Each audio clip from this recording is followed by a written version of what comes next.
Muy bienvenidos a su programa Biblia 360, el podcast semanal que nos ayuda a entender mejor la palabra de Dios y trae bendición a nuestras vidas.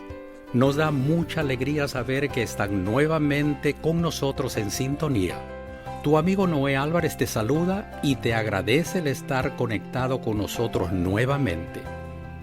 Pastor Salazar, los micrófonos y el tiempo son suyos. Dios le bendiga. Hola, ¿qué tal mi gente linda, mis queridos amigos? Les mando un saludo muy cordial a cada uno de ustedes y quiero que sepan pues que siempre estoy agradecido a Dios porque nos da este privilegio de encontrarnos alrededor de su palabra. Bueno, empezamos una nueva serie este mes, la hemos titulado Parábolas de Gozo. Y el primer episodio de estas parábolas que vamos a estudiar, que son más parábolas conocidas como la de la oveja perdida, la dracma perdida, el hijo pródigo. Y vamos a dedicar este tiempo para conocer un poco más de las enseñanzas que hay detrás de cada una de ellas. Y por supuesto, hoy nos concentraremos en la parábola de la oveja perdida, basada específicamente en el capítulo 15 del Evangelio según San Lucas, y vamos a leer los versos 1 al 7, y luego entonces vamos a entrar dentro de esta parábola para sacarle el jugo y aprender de ella. Dice el verso 1, se acercaban a Jesús todos los publicanos y pecadores para oírle.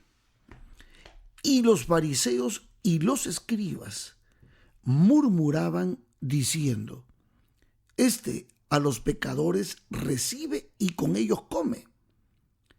Y entonces Jesús les refirió esta parábola diciendo, ¿qué hombre de vosotros, teniendo 100 ovejas, si pierde una de ellas, no deja las 99 en el desierto y va tras de la que se perdió hasta encontrarla? Y cuando la encuentra, la pone sobre sus hombros gozoso, y al llegar a casa, reúne a sus amigos y vecinos diciéndoles, gozaos conmigo, porque he encontrado mi oveja que se había perdido. Os digo que así habrá más gozo en el cielo por un pecador que se arrepiente que por 99 justos que no necesitan de arrepentimiento. Como ustedes saben, las parábolas son metáforas, son como ilustraciones que el orador utiliza para poder dar una enseñanza, enseñar principios profundos, y Jesús las utilizaba muchísimo. Y aquí esta primer parábola nos va a mostrar cosas maravillosas que están relacionadas con el amor de Dios, con el interés que Dios tiene por salvar al ser humano y de una manera muy especial mostrarnos el gozo que el cielo experimenta cuando una oveja, un ser humano, un pecador es encontrado y acepta la salvación que Jesucristo le ofrece. En el verso 1 y 2 nos presenta quiénes eran las personas o los grupos que estaban escuchando la voz de Cristo Jesús. Dice el verso 1 que se acercaban a Jesús todos los publicanos y pecadores para oírle. Este es un primer grupo donde se mezclan publicanos y pecadores. Publicanos, ustedes recuerdan, eran los famosos cobradores de impuestos, que eran judíos que se vendían a Roma y que explotaban a sus propios hermanos y estaban allí para cobrar de más el impuesto que se imponía y se enriquecían de esa manera. Y los pecadores eran todos aquellos judíos que no pretendían buscar la justicia de acuerdo a la forma prescrita por la tradición rabínica. Junto estaban las rameras, los adúlteros y otras personas cuyas vidas pues violaban abiertamente los principios y la ley. Pero el verso 2 también dice que los fariseos y los escribas estaban allí y que murmuraban diciendo, este a los pecadores recibe y con ellos come. Esto era como una queja que ellos estaban teniendo y una crítica que estaban haciendo del ministerio de Jesucristo.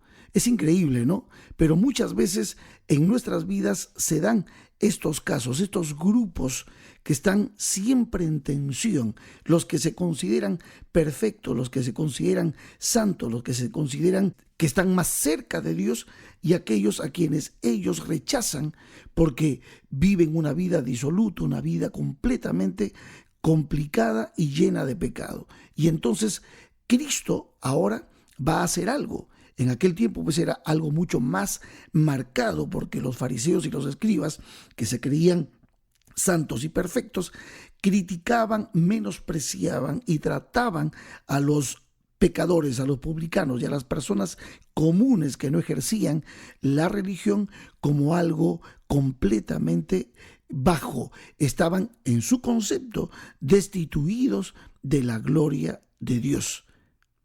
Y como ustedes saben, este segundo grupo, el nombre mismo, fariseo, significa que los miembros de ese partido, de esa secta, se consideraban superiores pues al pueblo común y se daba por sentado que eran más justos que todos los demás.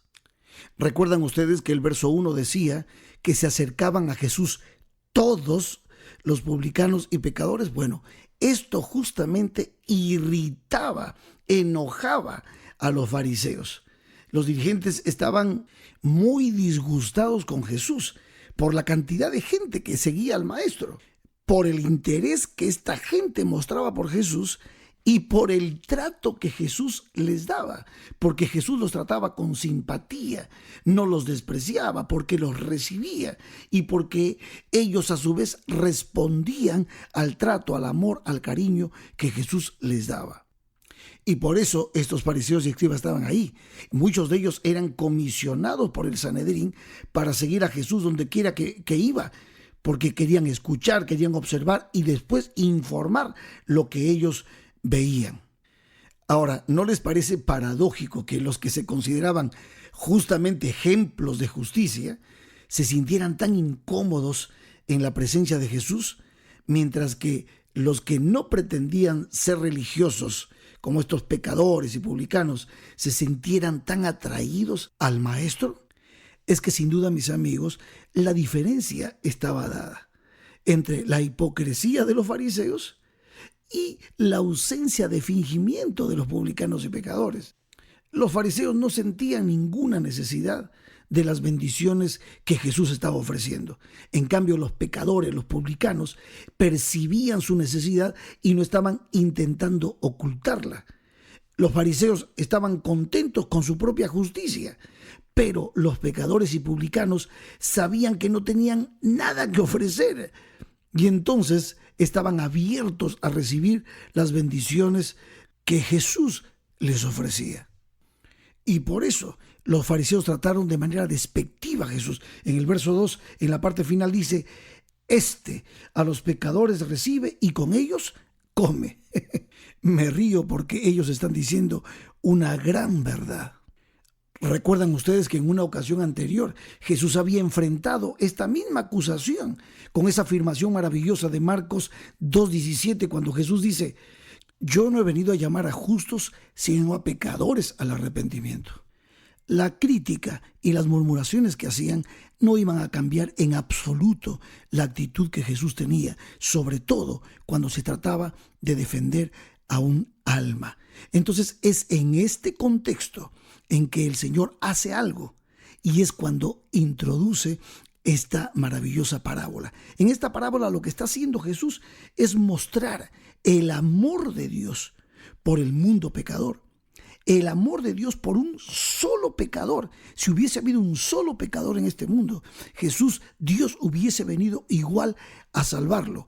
Y entonces lo hace a través de esta sencilla parábola, aprovechando que la cría de ovejas era algo común allí en los collados de Perea, y sabiendo que posiblemente la mayor parte de sus oyentes conocían por experiencia lo que significaba pastar a las ovejas, él introduce esta parábola que ha sido inspiración de poemas, de canciones y tal vez en miniatura resumen de lo que significa el amor de Dios por este mundo caído.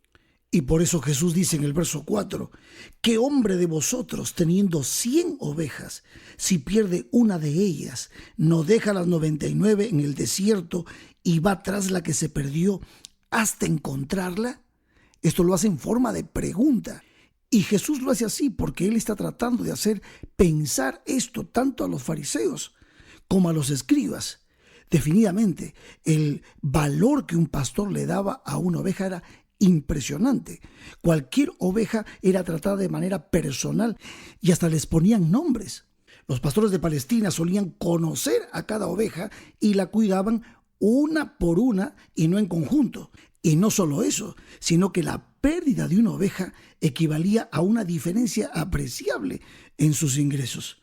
Pues es evidente entonces que la oveja de la parábola se perdió debido a su propia ignorancia, a su necedad, y ya perdida era completamente impotente para regresar al redil.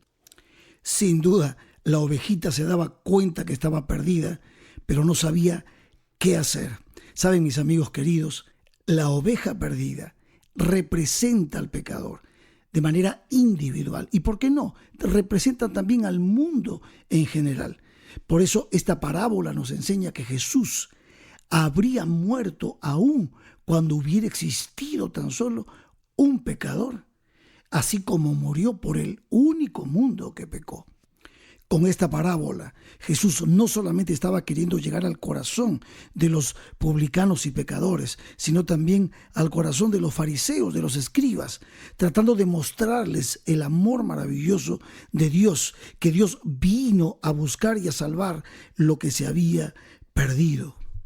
Y según la parábola, si el pastor no salía a buscar a la oveja, seguiría perdida. Por lo tanto, el pastor tenía que tomar la iniciativa para que la oveja fuera de vuelta al rebaño, al redil, de donde no tendría que haber salido jamás.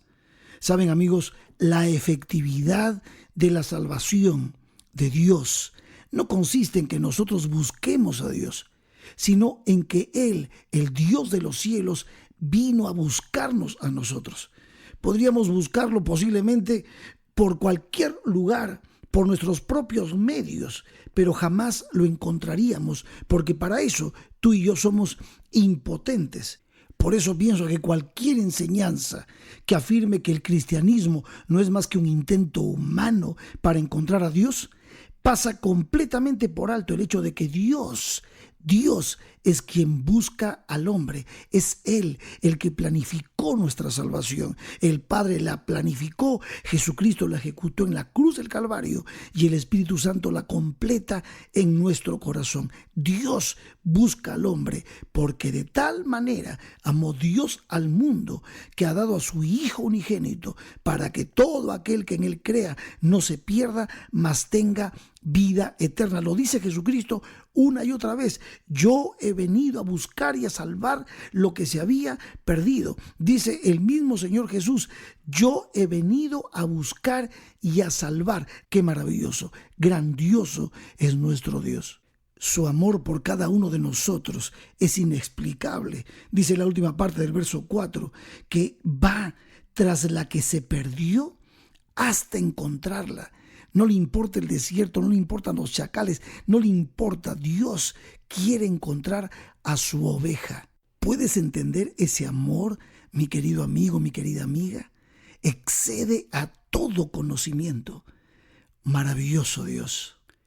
Y mira ahora, imagina cómo la trata cuando la encuentra. Verso 5. Y cuando la encuentra, la pone sobre sus hombros gozoso. Imagínate. No le reprocha nada, no la regaña, no la arrea y ni siquiera la va guiando. La pone sobre sus hombros.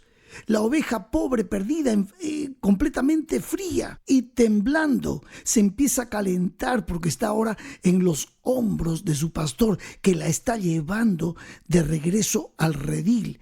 ¿Puedes imaginar ese momento tan tierno, tan íntimo, tan salvífico, mi querido amigo? Y ahora finaliza la parábola con el gozo una y otra vez. En la parte final del verso 5 decía que la pone sobre sus hombros gozoso, pero ahora mira, y al llegar a casa reúne a sus amigos y vecinos diciéndoles: gozaos conmigo, porque he encontrado mi oveja que se había perdido. Así es, amigos, fiesta, fiesta, gozo, alegría. El pastor se goza cuando una oveja que estaba perdida es encontrada. Maravilloso. Por eso termina el verso 7 diciendo: os digo que así habrá más gozo en el cielo por un pecador que se arrepiente que por 99 justos que no necesitan de arrepentimiento. Alabado sea el nombre de Dios. Dios nos ama, amigos. Dios nos ama con toda su alma.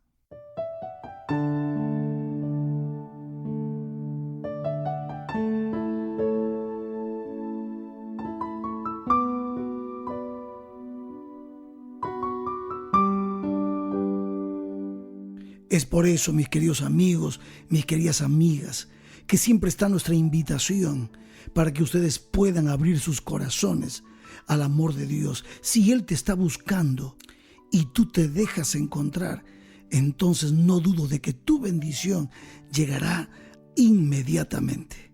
Amigos queridos, seguiremos profundizando. Todavía nos quedan por estudiar la parábola de la dracma perdida y la bella parábola del hijo pródigo. Nos encontraremos en nuestro próximo episodio. De todo corazón deseo que Dios te bendiga.